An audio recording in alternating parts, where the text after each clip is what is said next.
অনেক পুরনো কথা। এক রাজ্যে এক ধনী কুমার বাস করতেন।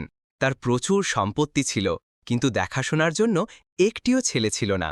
তার স্ত্রী বারবার কন্যা সন্তানের জন্ম দিতেন, ফলে তিনি অত্যন্ত বিরক্ত হয়ে পড়েছিলেন। সেই সময় ছেলে মেয়ের মধ্যে পার্থক্য করা হতো এবং পরিবারে ছেলেদের গুরুত্ব ছিল অনেক বেশি। এবারও কুমারের স্ত্রী গর্ভবতী ছিলেন। সন্তান জন্মের সময় ঘনিয়ে এলে রীতি অনুযায়ী স্ত্রী বাবার বাড়ি যেতে চাইলেন, কিন্তু স্বামী বলল, এইবারও যদি মেয়ে জন্ম দাও তাহলে আমি তোকে এক ব্যবসায়ীর কাছে বিক্রি করে দেব। স্বামীর কথা শুনে স্ত্রী ভয়ে কাঁপতে লাগলেন। কিন্তু এইবারও একটি সুন্দর কন্যা সন্তানের জন্ম হল। মেয়ে দেখে কুমারের স্ত্রীর হাত পা কেঁপে উঠল। কেউ কিছু জানার আগেই কঠিন মন নিয়ে তিনি নবজাতক কন্যাকে একটি হাঁড়িতে ভরে ঢাকনা লাগিয়ে নদীতে ভাসিয়ে দিলেন। হাঁড়িটি পানির ঢেউয়ের সঙ্গে দুলতে দুলতে এক ধোপার কাছে গিয়ে পৌঁছাল।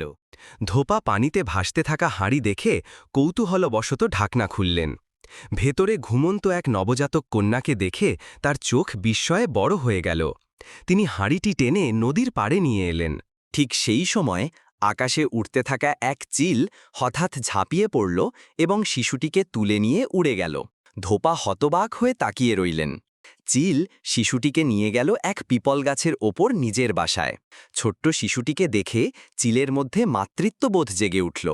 সে তাকে খেতে পারল না, বরং সিদ্ধান্ত নিল শিশুটিকে নিজের মেয়ের মতো লালন পালন করবে।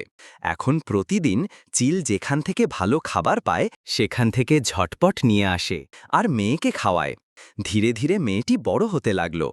কারো বাড়িতে কেউ যদি ভালো জামাকাপড় রোদে শুকাতে দিত, চিল তা নিয়ে এসে মেয়েকে পরিয়ে দিত। একদিন রাজকুমারী নদীতে স্নান করতে গিয়ে নিজের গয়না নদীর ধারে রাখেন। চিল সুযোগ বুঝে সেগুলো নিয়ে এসে তার মেয়েকে পরিয়ে গেল।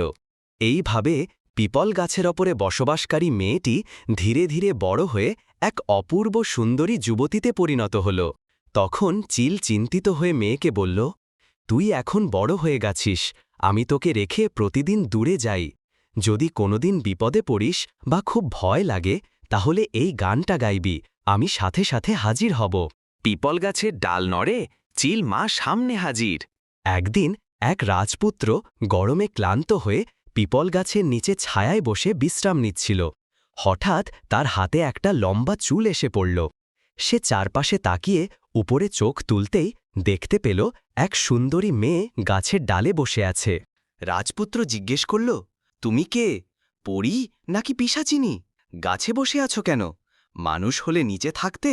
মেয়েটি খুব ভয় পেয়ে গেল। সঙ্গে সঙ্গে চিল মাকে ডাকতে গান গাইতে লাগল। গান শুনে চিল মা উড়ে এলেন। চিল মা জিজ্ঞেস করলেন, কি হয়েছে মা?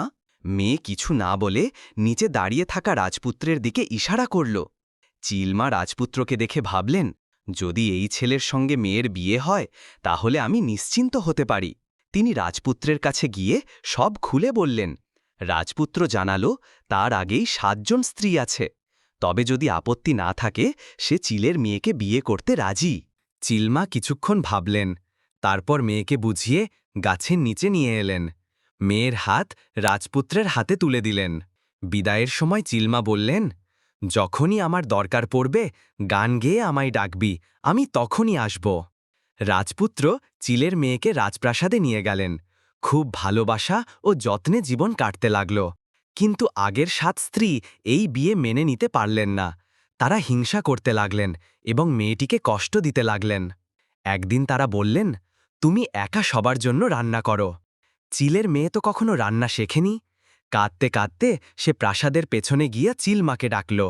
চিলমা এলেন, সব শুনে বললেন, একটা পাত্রে পানি দিয়ে চাল দে, আরেকটাই শাক, ঢেকে রেখে বাইরে বসে থাক, দেখবি সীমাহীন খাবার তৈরি হবে। মেয়েটি ঠিক তেমন করল। 7 জন স্ত্রী প্লেটে ছিদ্র করে রেখেছিল, খাবার পড়ে যাচ্ছিল। তারা বারবার চাইছিল, কিন্তু খাবার শেষ হচ্ছিল না। শেষে তারা লজ্জায় চলে গেল। পরে তারা মেয়েকে গরুর ঘর পরিষ্কার করতে বলল। সে তো কিছুই জানে না। কাঁদতে কাঁদতে চিল মাকে ডাকল। চিল মা বললেন, ঝাড়ুর একটা কাঠি নিয়ে ঘষে যা, সব পরিষ্কার হয়ে যাবে। মেয়েটি মায়ের কথা মেনে কাজ করল, আর জায়গাটা ঝকঝকে হয়ে গেল। এভাবে প্রতিবার বিপদে চিলমা এসে সাহায্য করতেন। একদিন 7 জন সতীন সেই গান শুনে শিখে নিল। তারপর একদিন প্রতারণা করে চিলকে ডেকে এনে লাঠি দিয়ে পিটিয়ে মেরে ফেলল। মেয়েটি আর কিছু জানত না। সে ডাকলেও চিলমা আর আসতেন না। সে বুঝে গেল চিলমা আর নেই। রাজকুমার রাজ্যের কাজে বাইরে গেলেন। যাবার আগে বলেছিলেন চিলের মেয়ের যত্ন নিতে, কিন্তু রাজপুত্র বেরিয়ে যেতেই 7 জন স্ত্রী একত্র হয়ে এক ব্যবসায়ীর কাছে চিলের মেয়েকে বিক্রি করল। মিষ্টি কথায় বোঝালো তাকে বাজারে যেতে হবে। সেজন্য নৌকায় উঠাল। ব্যবসায়ী তাকে জঙ্গলের ধারে বাড়িতে নিয়ে গিয়ে শুকনো মাছ পাহারা দেওয়ার কাজ দিল। একদিন চিলের মেয়ে বসে বসে তার মাকে মনে করে গান গাইছিল।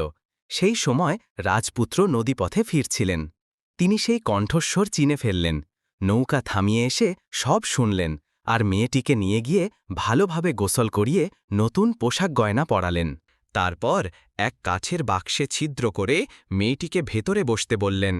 রাজপ্রাসাদে এসে বাক্সটি রাখলেন। 7 স্ত্রী খুব খুশি হল বাক্স দেখে। রাজপুত্র জিজ্ঞেস করলেন, আমার ছোট রানী কোথায়? তারা বলল, সে বাবার বাড়ি গেছে। রাজপুত্র বললেন, কে সত্যি আর কে মিথ্যে এখনই বোঝা যাবে। তিনি প্রাসাদের পেছনে একটি গর্ত খুঁড়ে কাটা ফেললেন। তারপর পাতলা সুতো বেঁধে বললেন, যে এই সুতো ধরে গর্ত পার হতে পারবে সেই নির্দোষ। 6 জন স্ত্রী গর্তে পড়ে মারা গেল। 7ম স্ত্রী সত্যিই নির্দোষ ছিল, তাই সে পার হতে পারল। রাজপুত্র তারপর চিলের মেয়েকে বাক্স থেকে বের করলেন। এরপর চিলের মেয়ের সঙ্গে ও 7ম স্ত্রীর সঙ্গে সুখে শান্তিতে জীবন কাটাতে লাগলেন। 6 সতীন তাদের কৃতকর্মের শাস্তি পেয়েছিল। এমন আরও গল্প দেখতে চাইলে অবশ্যই চ্যানেলটি সাবস্ক্রাইব করুন।